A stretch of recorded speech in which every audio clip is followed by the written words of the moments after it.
Bismillahirrahmanirrahim. Assalamu alaikum. Today I'm going to teach you the exercise of Dorothy Reads the Scarecrow.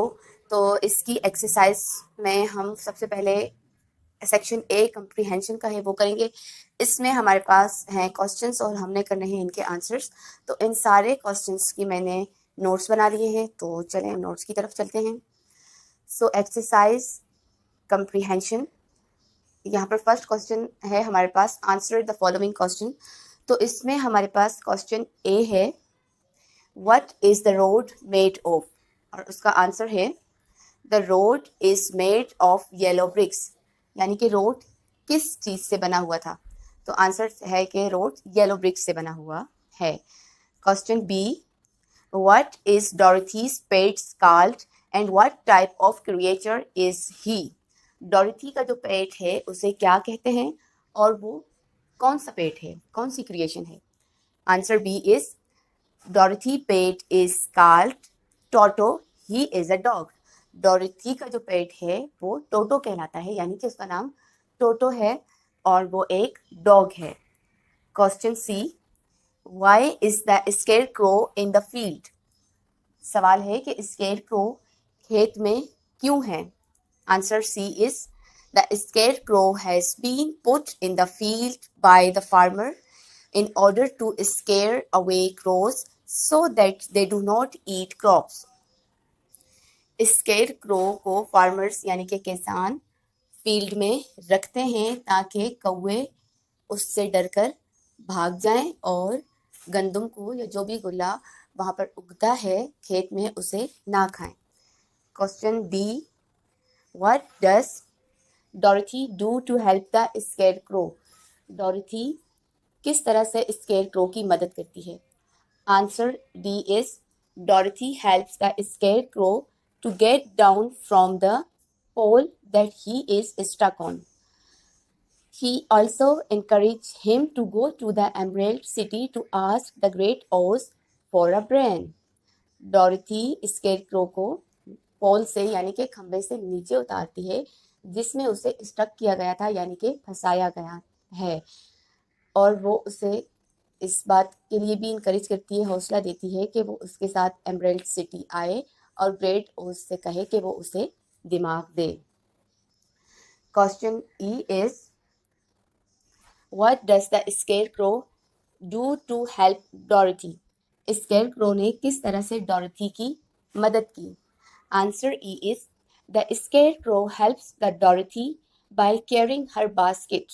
Scarecrow ने Dorothy की basket उठाकर उसकी मदद की। Question F is, what did the scarecrow wants to ask the great Oz for. Scarecrow क्या कहना चाहता था ग्रेट ओज से। Answer F is the scarecrow wants to ask the great Oz for a brain. Scarecrow great Oz से दिमाग का कहना चाहता था, यानी कि वो उसे दिमाग दे। ओके, कंप्रीहेंशन ए में क्वेश्चन 1 का जो है पार्ट 2 है अब हमारे पास। इसमें हमें क्या करना है, यहाँ पर है these questions are more difficult, discussed them first, यानी कि ये क्वेश्चन बहुत ज़्यादा मुश्किल हैं तो सबसे पहले इन्हें डिस्कस किया जाए। तो यहाँ पर क्वेश्चन जी है हमारे पास, how do we know the scarecrow is kind and polite. हम ये किस तरह से जानते हैं या किस तरह से हमें पता चलता है कि स्केरक्रो रहम दिल है और नरम है। तो आंसर जी है, we know the scarecrow is kind and polite because he carries Dorothy's basket. He greets Dorothy when he sees her. He uses polite language such as thank you. हमें इस तरह से पता चलता है स्केरक्रो नरम दिल और पोलाइट है क्योंकि उसने डॉरथी की बास्केट उठा ली, और जब डॉरथी उसे देखती है तो वो भी उसे प्यार से देखता है, और फिर इसके साथ वो जो है पोलाइट लैंग्वेज यूज़ करता है, जैसे कि जब डॉरथी उसे पोल से नीचे उतारती है तो वो कहता है thank you. Answer question H is here, can you explain why the scarecrow is afraid for a lighted मेज।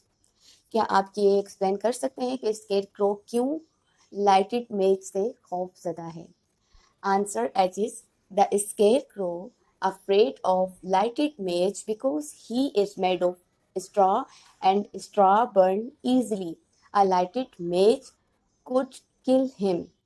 Scarecrow जो है लाइटेड मेज से इसलिए खौफजदा है, यानी कि छोटी सी चिंगारी लाइटेड मेज को आप इस तरह से ले लें, इसलिए खौफजदा है कि वो भूसे का बना हुआ है और भूसा बहुत ही आसानी से जल्दी ही जल जाता है। तो लाइटेड मेज यानी कि छोटी सी चिंगारी उसे ख़त्म कर सकती है। Question I is the scarecrow say that he does not have a brain, is it possible to walk and talk without brain? Scarecrow कहता है कि उसके पास दिमाग नहीं है, तो क्या ये मुमकिन है कि कोई भी बगैर दिमाग के चले और बोल सके? So answer I is it is not possible. Stories often contain impossible and incredible things such as a scarecrow that can talk. तो आंसर में ये बताया जा रहा है कि ये एक नामुमकिन सी बात है कि कोई स्केरक्रो बगैर दिमाग के चल सके या बात कर सके। स्टोरीज़ में अक्सर इस तरह के नामुमकिनात और अजीबोगरीब चीज़ों के बारे में बात की जाती है जो कि असल ज़िंदगी में नहीं होते, जैसे कि स्केरक्रो के बारे में बताया गया है कि वो बोल सकता है। ओके, कंप्रीहेंशन पार्ट का अब जो नेक्स्ट पार्ट है सेकंड, उसमें हमारे पास है answer the questions about these lines from the story. तो यहाँ पर हमारे पास एक लाइन है और इसके अकॉर्डिंग हमने जो हमें क्वेश्चंस मिले हैं उनके आंसर करने हैं। तो सबसे पहले हम इसको रीड कर लेते हैं। I understand how you feel, said the girl, said the little girl who was truly sorry for him. ये बात किसने कही है और इसकी मीनिंग क्या है? सबसे पहले तो इसकी मीनिंग है, मैं समझ सकती हूँ तुम कैसा महसूस करते हो, उस छोटी लड़की ने कहा, जो कि वाकई उसके लिए अफसुर्दा है या जो कि वाकई उसके लिए अफसुर्दा थी। किसके लिए अफसुर्दा थी और ये बात किसने कही है? ये बात डॉरिथी ने कही थी। किसको कही थी? स्केरक्रो को। क्यों कही थी? जब स्केरक्रो ने उससे कहा कि उसके पास दिमाग नहीं है, लेकिन जब लोग उससे कहते हैं कि इसके दिमाग में भूसा भरा हुआ है तो उससे ये बात हर्ट करती है, तब डॉरिथी ने ये बात कही थी जो हमने यहाँ पे पढ़ी है। तो अब इससे रिलेटेड हमारे पास क्वेश्चन है। क्वेश्चन ए है who is the little girl? Answer A है डॉरिथी। ओके, क्वेश्चन बी है हमारे पास to whom was the girl saying this? Dorothy को ये बात किसने कही? Sorry, to whom was the girl saying this? Dorothy ने ये बात किससे कही कि वो इस बात को समझ सकती है और वो उसके लिए अफसुर्दा भी थी?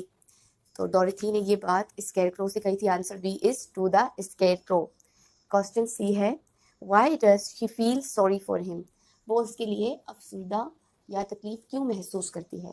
Because he wants something that he does not have, a brain, and she also wants something to go home.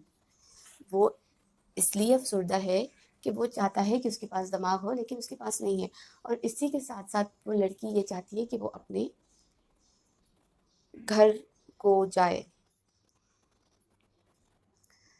फिर क्वेश्चन डी है हमारे पास what happened next challenge? Next challenge में क्या होता है? Answer D is Dorothy offer to help the scarecrow. She says that if he comes with her, she will ask the great ox to help him. They set off on the yellow bricks road together. डॉरिथी उसे ये अब एक मदद करने की पेशकश करती है स्केरक्रो से। उसे कहती है कि अगर वो उसके साथ आता है तो वो ग्रेट ओस से उसकी मदद करने को कहेगी और वो दोनों रेड येलो ब्रिक्स पर बैठ जाते हैं एक साथ। सो अब हम जाएंगे नेक्स्ट पेज की तरफ और उसकी एक्सरसाइज को करेंगे। On the page number 7 we have the true false statement.